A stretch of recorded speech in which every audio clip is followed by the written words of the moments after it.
Well, this is a little late.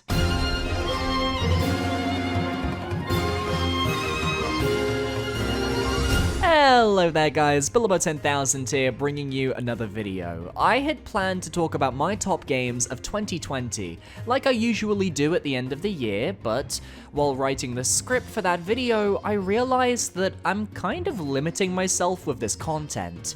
I can only discuss the games of a given year that I have played. I can only discuss games I played that came out within that specific year. It forces me to talk about very specific titles, and I realized that rather than talking about games in a list format, I'd rather just talk about my experiences with the various games I got to play in 2020, be it titles released that year, or titles in my backlog that I got around to trying out. Not in any chronological order, mind you, but let's see how it goes. Welcome everybody to my gaming journey of 2020. 2020 was an introvert's paradise, and because of everything that went down, I had a lot of time to dedicate towards multiplayer games. My friends and I needed distractions throughout the year, and with everyone being stuck in lockdown, it was a perfect storm. I played hours upon hours of Overwatch competitive so I could obtain the golden weapon skin for Moira, countless afternoons chilling in queues, winning matches, ranking up, before then taking a break and heading into quick play with my soon-to-be partner. We'd bust out the Moira Mercy healer squad, sometimes he'd go Winston, I'd try out Brigitte, we'd just have a good time. Overwatch is a great time waster, I'll always enjoy going back to it year after year. My partner actually got me into playing quite a few multiplayer games this year. Terraria and Left 4 Dead 2 were games I briefly played and enjoyed as well. I got the Gnome achievement in Left 4 Dead in the fairground level after leaving my entire team to die on the roller coaster. I just sat in the save room as they bled out, it was pretty entertaining.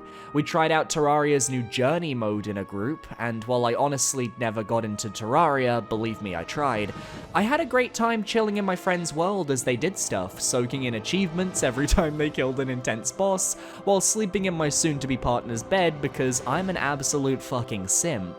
On my own time, I revisited Town of Salem, an absolute classic werewolf mafia-style game that was just as intense as it ever was. I wasn't a fan of just how monetized the game has become, especially on Steam, but the minute-to-minute gameplay of working to help or deceive the town became second nature to me. I mean, I thought I was good at lying.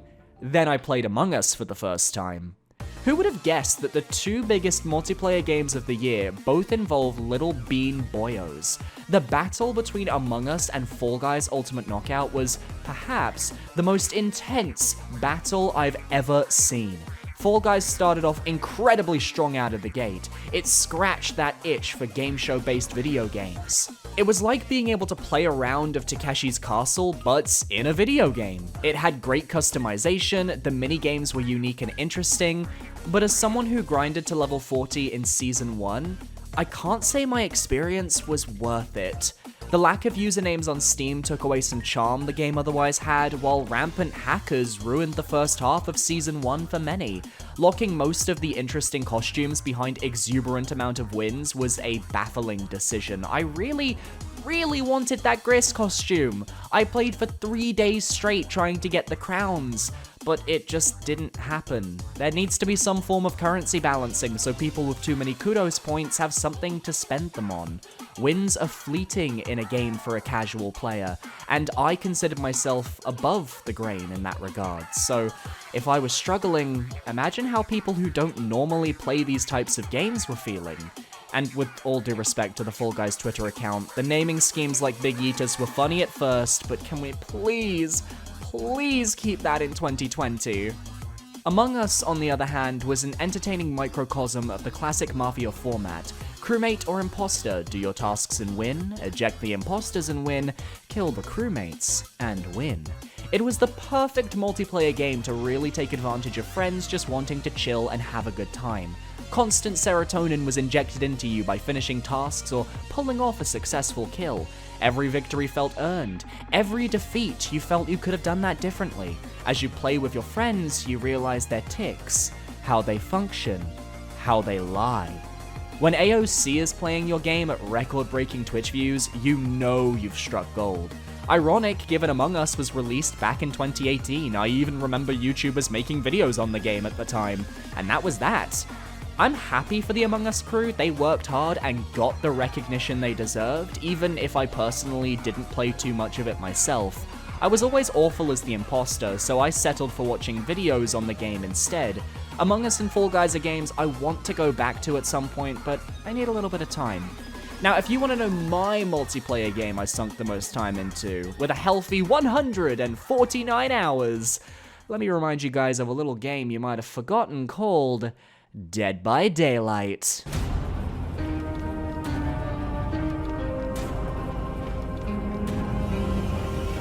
Thank you, Xenobeats, for sucking me back into this title after I thought I was content with never playing this game again. Because goddamn, when I played Dead by Daylight, we only had 4 killers, a couple of survivors, the nurse had just come out, and it was a fairly basic game that you would just play with friends. Cut to October 2020 and it's night and day. Dozens of killers and survivors, both original and licensed, make the game feel bulky and worth my time again. Whether it's stalking the halls as my favorite triangle boy, Pyramid Head, or phasing through reality as the Spirit, there is honestly a killer for everyone in this game, and playing the survivor is fun too, but the killer is where it's at in my opinion. It's a tough game to get into at an entry level because you simply won't be able to handle higher play until you unlock specific teachable perks for both the survivors and the killers, so you do have to put the work in if you want to get better. But I found it very satisfying to fill in my blood web and pull off techniques I couldn't have done when I first started playing. I found myself sucked into wanting to get better at the game, obtain the elusive rank 1 so I could say, hey, I did this. And I admittedly didn't do that, but only because my hyperfixation for the game wore off slightly. I have plans to return to Dead by Daylight in 2021, but for now, I'm content with the generators I fixed, the survivors I sacrificed, and the satisfying gameplay loop I was addicted to. It's my multiplayer game of the year for sure. While there were a ton of high-profile games I tried out this year, I found myself drawn to smaller experiences as well. The first of which was Darkwood, a game by Acid Wizard Studio that I remember seeing way back in 2014 when it was played by Markiplier. It was just a Steam Early Access title at the time, but apparently the game was finished in 2017, and it was terrifying. A top-down survival horror game that blends the surreal and the disturbing in a strangely addictive gameplay loop. You scavenge during the day and hide in your base at night, barricading yourself in so the nasties outside don't get in and kill you. The sound design when you're in your base at night is horrifying. Downright chilling. I was terrified. Now, I didn't play much of the game, stopping at the second of 3 main areas in the world, but I do want to go back and perhaps, in 2021, finish this title off. So maybe my journey in Darkwood will show up again in my Gaming Journey of 2021 video.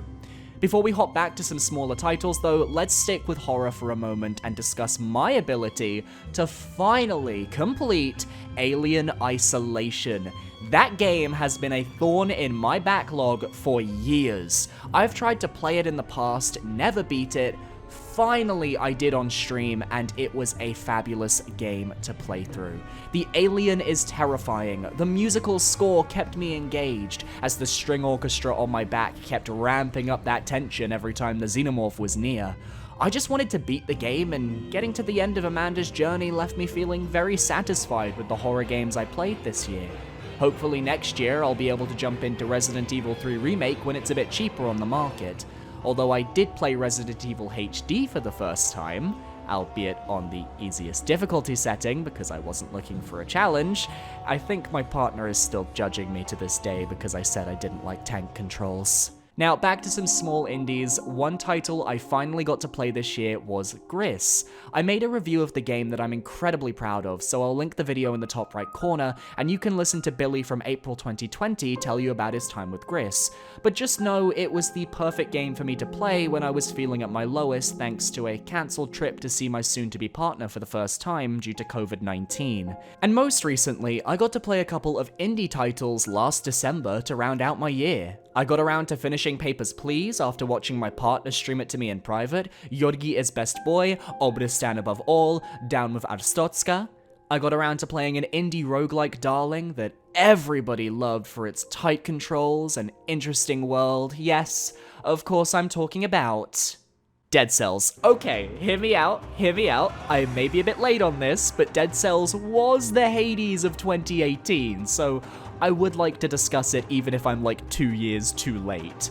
I haven't played a ton of Dead Cells yet. In fact, I've only beaten the Timekeeper once, and I haven't successfully beaten a run yet, but the sheer amount of different paths you can take to get through this game is insane.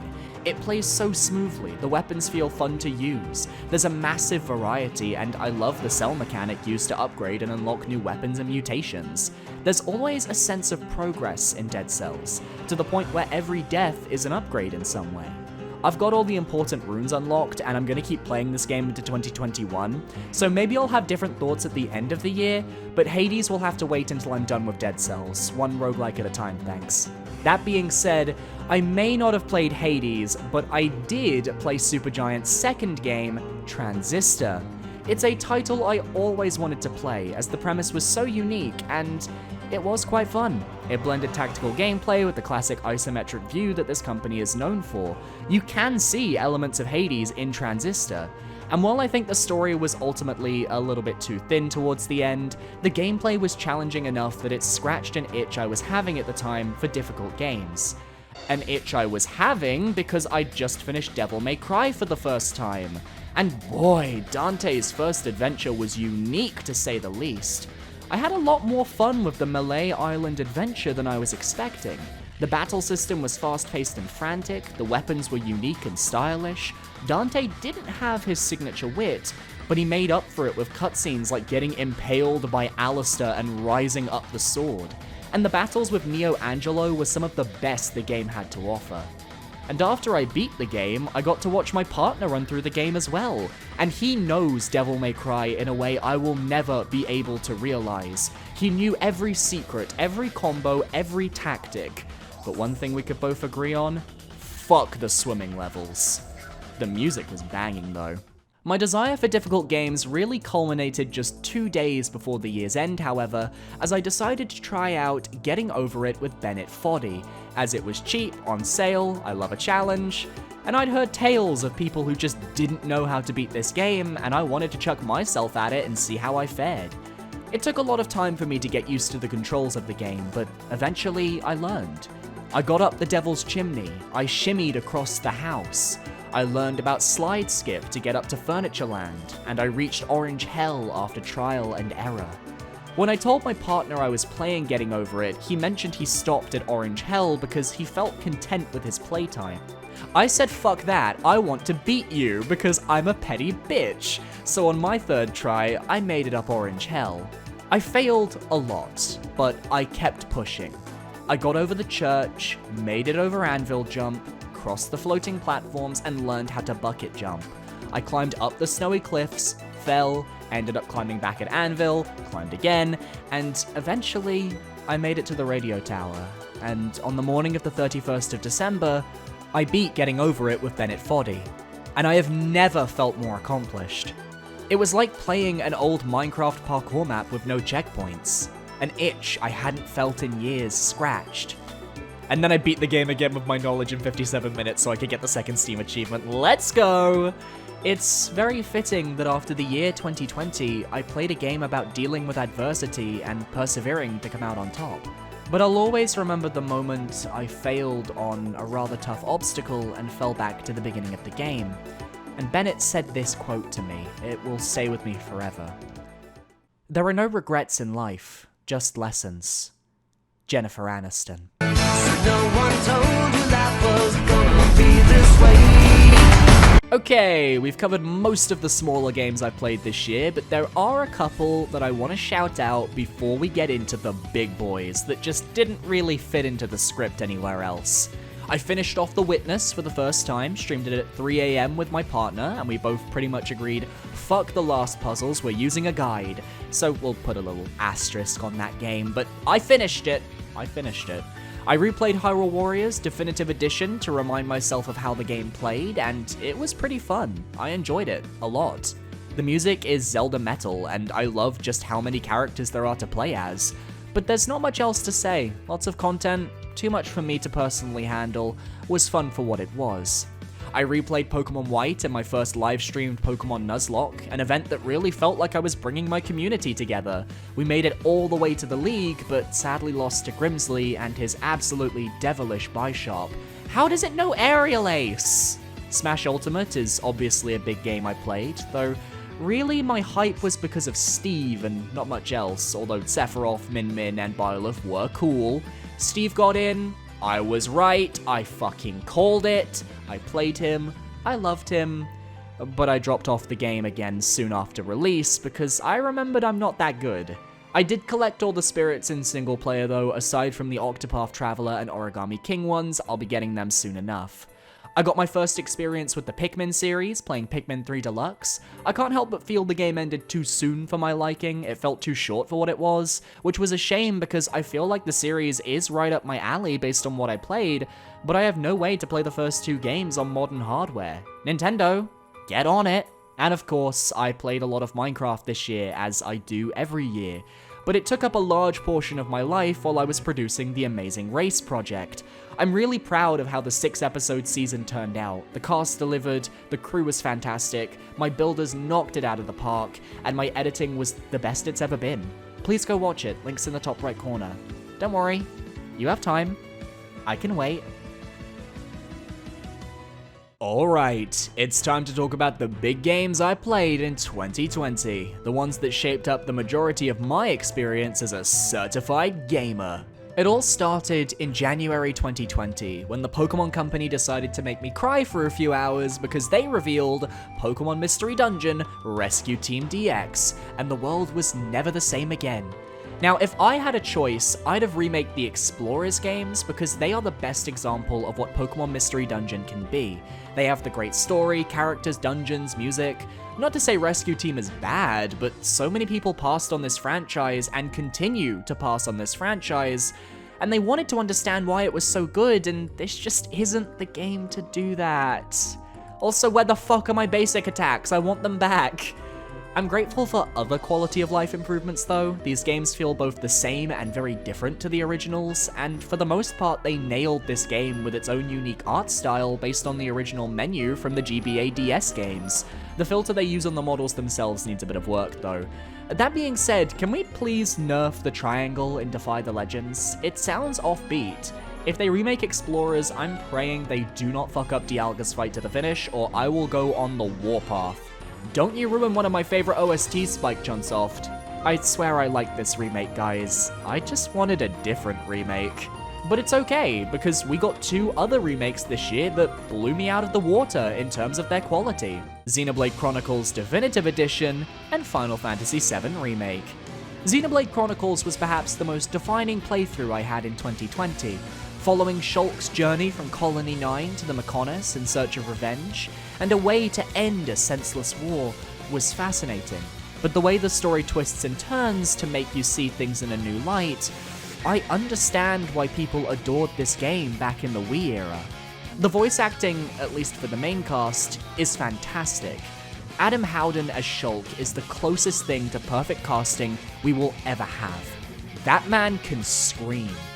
Guttural. Real, heart-wrenching, angry.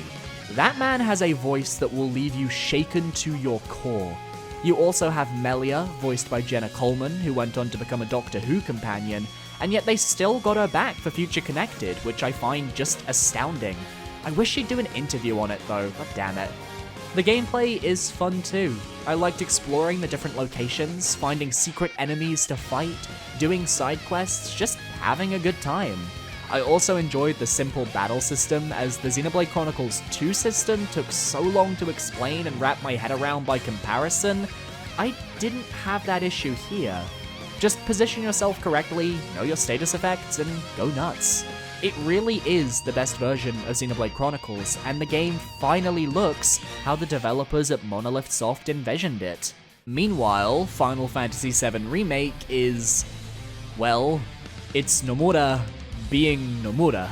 The character designs are flawless, the action sequences are animated perfectly, the battle system is very Final Fantasy 15/Kingdom Hearts, with the move away from turn-based combat, but it feels more strategic than anything I've played from Nomura's team before.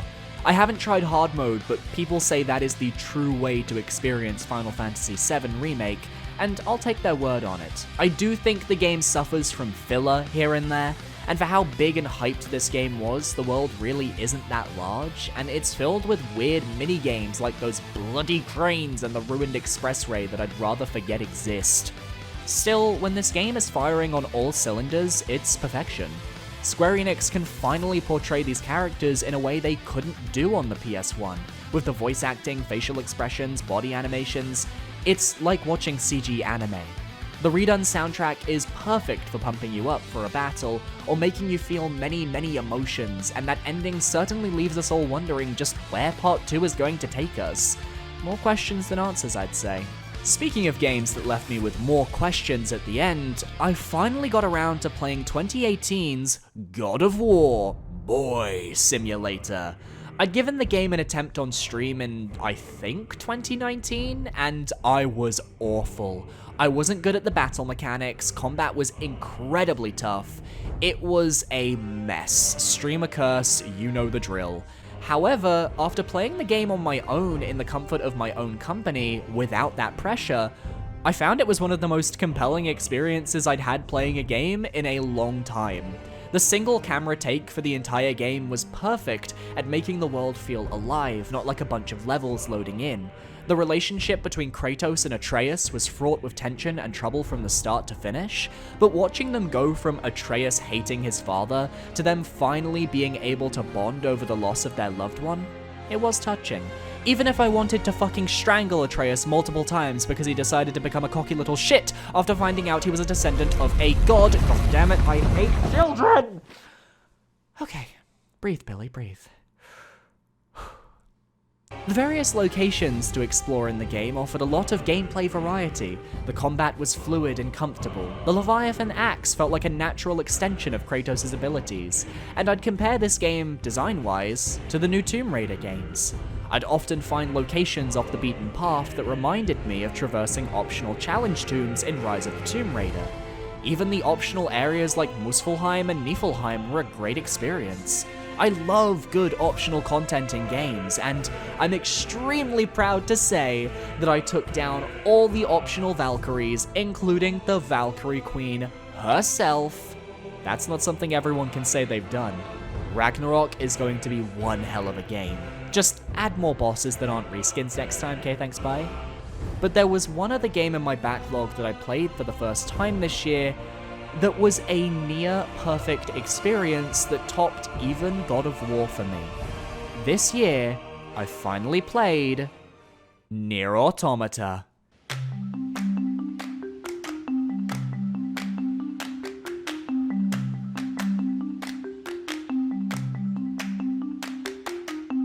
Another case of my, at the time, soon-to-be partner introducing me to a game and getting me to play it.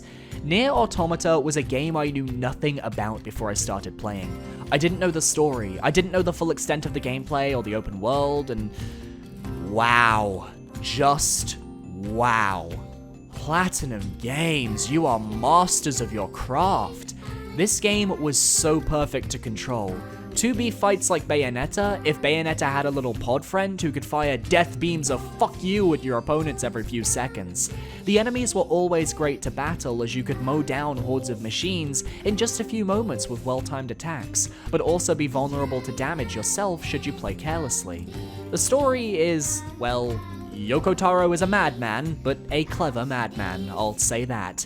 I don't want to spoil it. The character designs, the locations, the music, God, the music. That soundtrack is up there with Shadow of the Colossus as one of my favorites of all time. The amusement park, Machine Village, a mill shop, the desert theme, so many more, God. That being said, I felt like the last third of the game was weaker than the first 2/3. Mainly because I felt like the emotional peak of the game wasn't hit at the right point.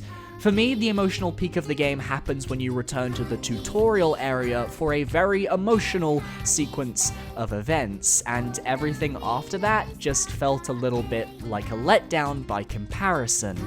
I also wasn't the biggest fan of the 9S hacking minigame missions, but just because the ending didn't really do it for me and the hacking minigames weren't my favorite, that doesn't mean the entire journey to that point was bad. In fact, it's quite the opposite to a crazy degree. That being said, do not skip the side quests. They are some of the best moments of the game, they help level you up, and they range from sad to funny to crazy and everything in between. Some of them are even plot heavy, and be aware that there are certain points of no return in the game that can lock you out of certain quests as well. Also, do multiple playthroughs. This game is not over after the first credits roll. And sticking with games that my partner inspired me to play, how about I discuss a little game called Your Turn to Die, Death Game by Majority. This ongoing game, clearly inspired by series like Zero Escape and Danganronpa, features a colourful cast of characters trapped in a death game, and I was admittedly hesitant to start playing it. It felt like a big commitment, and then my partner was like, hey, you want to play together? And we both started voicing characters, and it felt like I was recording a Let's Play, but it was just me and my boyfriend on our own experiencing this game. Even though he actually knew everything about the game and was mainly guiding me through, wanting to see all my reactions. Without spoilers, this game has fucked with my head more than any other game in the genre. It's rare to play a title like this without being spoiled in some way, so I'll just say, play the game. Don't spoil yourself. You'll be in for an experience and a half. And on the other end of the spectrum, my partner also introduced me to the beat-em-up game of the year, Streets of Rage 4. Now, he's the expert at these games, not me, but we did play through most of the story mode up until the plane level, because then his game crashed, as we were using Steam Remote Play and his PC sadly is a little bit of a disaster area.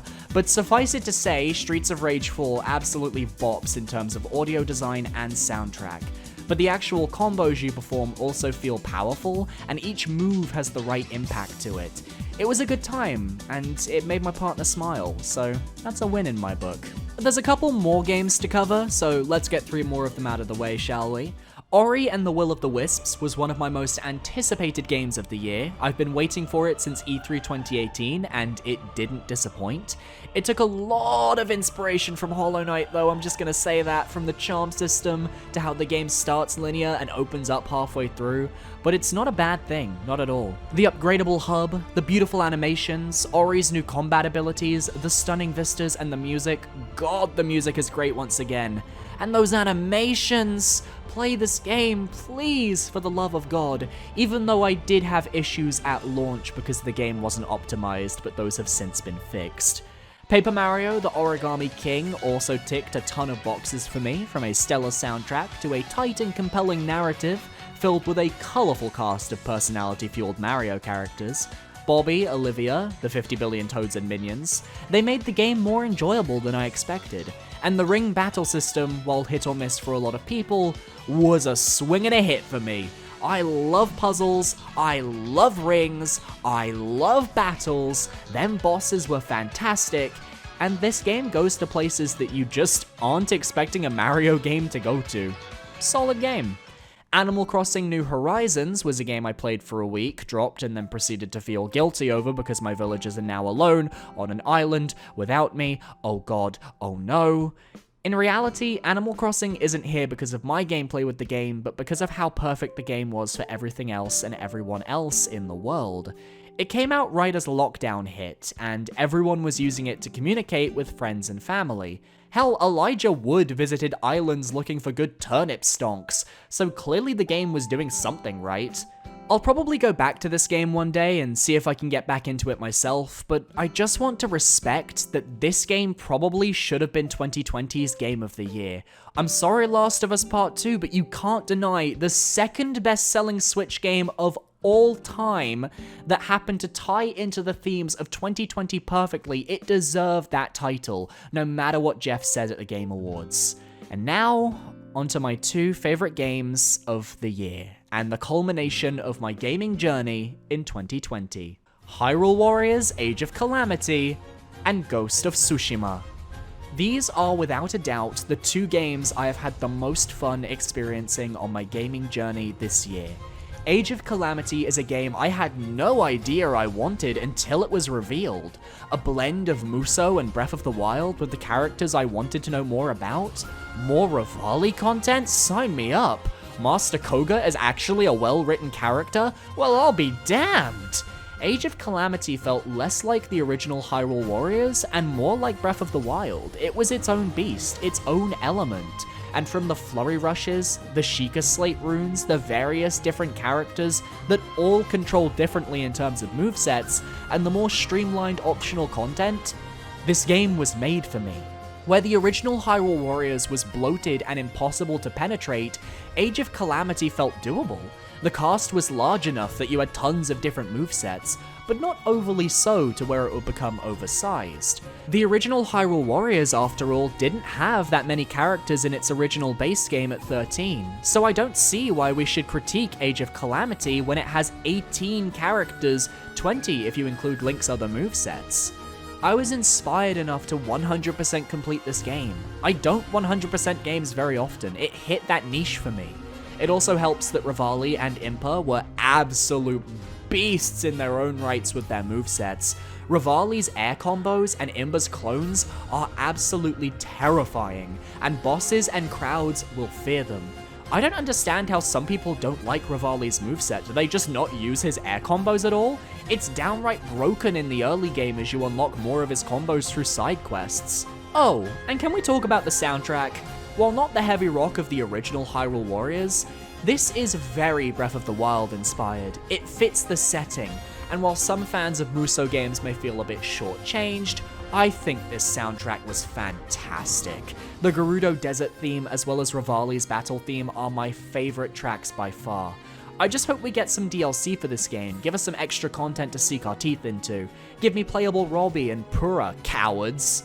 I will say though that the Divine Beast segments were the weakest part of the game. They didn't really need to be there, and they could have used a lot of tightening up because it felt like switching from a high quality game to a game that was a bit of a mess. I also would be remiss if I didn't mention that Age of Calamity has some serious frame drop issues that I personally didn't find that annoying, but if you're trying to play the game in co-op or that sort of thing bothers you, it's not going to be a good time. But even with all the praise Age of Calamity gets from me, I can't deny that this year my heart goes to Ghost of Tsushima. The final big PS4 exclusive, it's a game that looks absolutely beautiful in motion. There's a wind constantly causing particle effects to wash the screen, leaves falling, grass swaying in the breeze, various filters created to enhance the experience, and an in-depth photo mode that allows panning shots. It's a perfect game for those who care about that sort of content. For me, I love the combat, switching between 4 different stances, mixing and matching depending on what weapons my enemies are using, while breaking out ghost weapons like smoke bombs, kunai, and sticky bombs to gain an underhanded edge. You can play this game in stealth or with honor, but it's designed around the convenience of the ghost. It's easier to play as the ghost as opposed to the honorable samurai after all.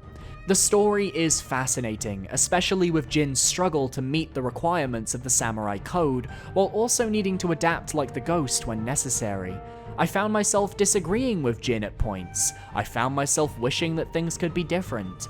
But I always understood Jin's views on saving his island. He cares. He's not a bad person, he's just in a bad situation.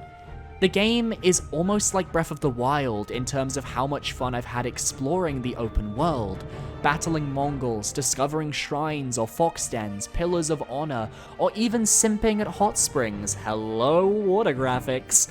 There's always stuff to do in Ghost of Tsushima. With a personal playtime of over 45 hours to complete the main campaign, it was time well spent. It may be my least watched stream playthrough in a while, but I don't regret choosing to play the game on stream as I got to experience Jin's story with you all, from beginning to end. It's a game that highlights that sometimes you will need to make decisions that not everybody agrees with. You may need to make sacrifices or change the way you think to deal with what comes next, and that's a lesson I think everyone can take into their way of life. 2020 has been a massive year for gaming, and a massive journey for me. I just can't wait to see what 2021 brings. Thanks for watching. If you enjoyed this video, please consider leaving a like, commenting, and subscribing. Check out my previous video where I review Rife for the Nintendo Switch. It's a game I'd highly recommend. Thank you for watching. Goodbye, guys.